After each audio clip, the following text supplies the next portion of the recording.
It's got to be good to get that first one, especially to start the series.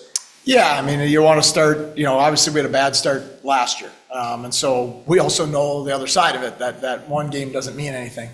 But it was a good start. Good start to the series, good start to the game. Obviously a strong first period, which was great to see. How awesome was it that it's Wahlberg and Ostlund, two young kids that weren't here a month ago getting the first goals of the playoffs? Yeah, I said to the guys after we're going to put the Tre Kroner, the Swedish crown jersey on.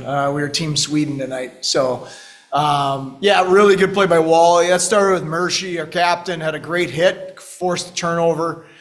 And then we play best when we're playing fast and direct. And Prowse made a really good play to Wahlberg. And then Wally's, just the skill, but also the nerve to take that to the back post. There's always potential risk taking pucks to the back post because you're vulnerable. And I thought that was an excellent goal. Especially because you're just coming off a game where you get hit pretty hard.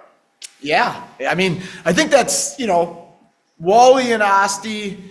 They're getting more accustomed, I think, every day in practice, every game, at the lack of time and space and the physicality. And they're both talented, smart young players, and they're just making adjustments, on the fly right now. What element does they offer you? I mean, you guys down there without them, now they're getting more comfortable probably by the day, and then you saw the next fight. What do they offer you?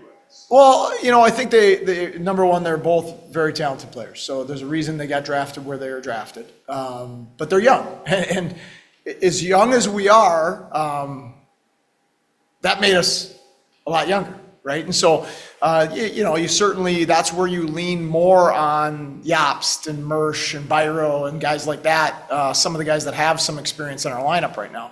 But they offer us talent. They offer us competitiveness. They're both very, very competitive players. They're not as physically ready to be physically demanding players right now, but I thought Wahlberg has really embraced the physicality in North America. I thought he had a great back check in the second period where he put one of their guys into our bench, and so they're both doing a really good job right now. Seth, it only took you 2:22 to get the game winner after they had scored. What helped you get the momentum back to get that? Well, it was a good shift. Cooley's line was on for a couple against, really at no fault of their own. Just, it happens a little bit. So I think they had a little burr in their saddle that they wanted to go get one back. Zach Metza is such an important player for us, and he had the misplay to give them the tying goal, where he got stripped by Bellerive. I think he was a little surprised at how strong Bellerive's old man strength, and Metz is a rookie. And he was surprised. I think most guys, he would have won that stick battle. And he was surprised at the strength of Bellerive, and then they went to 2-on-1, tie the game. But there's a reason Metza was a captain of a national championship team. I had a real hunch that his next shift, he was going to be a stud. He jumped into the rush. He had one chance on that rush play, and then he made the delivery to Roseanne. And obviously good for Rosie to be in a hard area of the ice to be able to score that goal. In a first where high-quality shots hard to come by, how big is it to punch in on the man-ups like Ostlund did? Yeah, that was huge. I think that was our only one, if I remember correctly. I think we only had one power play. So to convert on that was massive. And that's the funny thing about power play. That was a very poor power play. And it was about a minute and 45 or 50 of extremely poor play.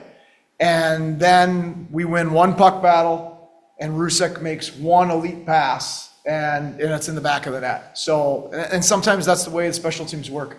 There's a lot of poise in Austin's offensive game, and just throughout this game, just making plays, taking hits, and getting through everything, just trying to keep the play going.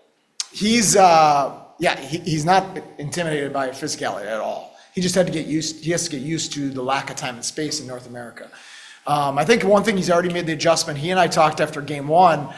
In North America, you have to take in more information before you get the puck than you do in Europe. In Europe, you can get the puck and slow it down and kind of navigate your way through or back because it's a little more soccer-like. Where North America, you need to scan and take in pre-information before you get the puck, because a lot of times once you get it, your time is eliminated. He's smart enough, and he's already making that adjustment. You saw that tonight.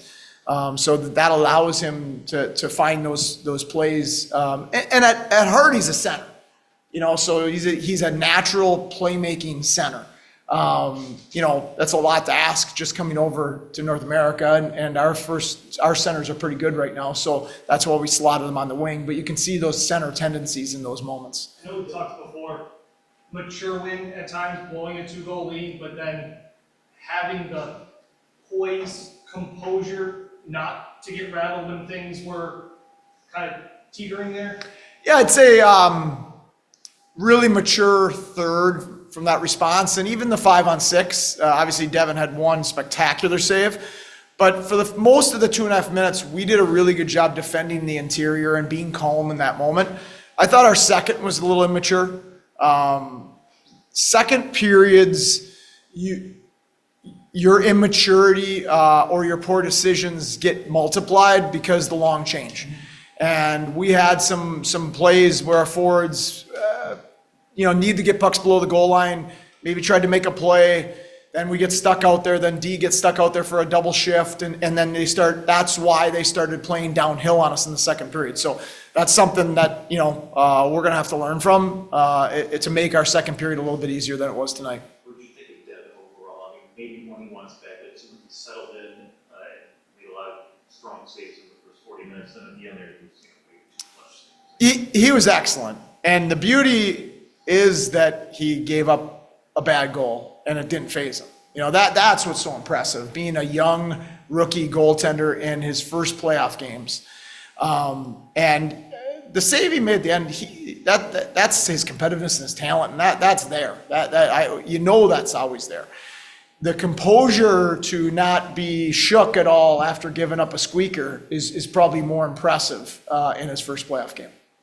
Back in this playoff atmosphere for the first time in over a year, what was it like being back in this environment? Oh, it's awesome. I mean, as a coach, as an athlete, you just live for these moments. I mean, this is what you fight for all year. This is why our guys spend so much time in the summer training alone, or whatever it is. This is why the guys practice so hard, why they spend so much time in the shooting room and the weight room, to earn moments like this, where you're playing one of your most hated rivals in huge crowds in big moments. And for any competitor, this is what you live for.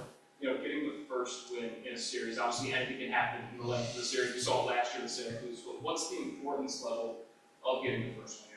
Depends what we do in game 2. I'm a huge believer that momentum is only as important as your next shift, or your next period, or even your next practice. So that's going to be important, and we talked about in the locker room. Teams that win in the playoffs and go on runs, they get better throughout the playoffs. Like, we got way better last year. We were not good in games 1 and 2 against Syracuse. We're a way better team by games 4, 5, and 6 against Hershey a couple series later. So we have to have the maturity and the calmness and the presence of mind to come to the rink tomorrow with the mindset that we have to get better. We have to learn from some of the mistakes, some of the tactical adjustments we'll make, and then apply those so we can be a better team on Sunday than we were tonight. Going off that, what about this team proves it to you that you think that they'll be able to do that throughout the series? The way they've been all year, how poor we were at the start of the year, especially defensively, and then how good we became at the end of the year. So they've already proven that to themselves throughout the season and to me.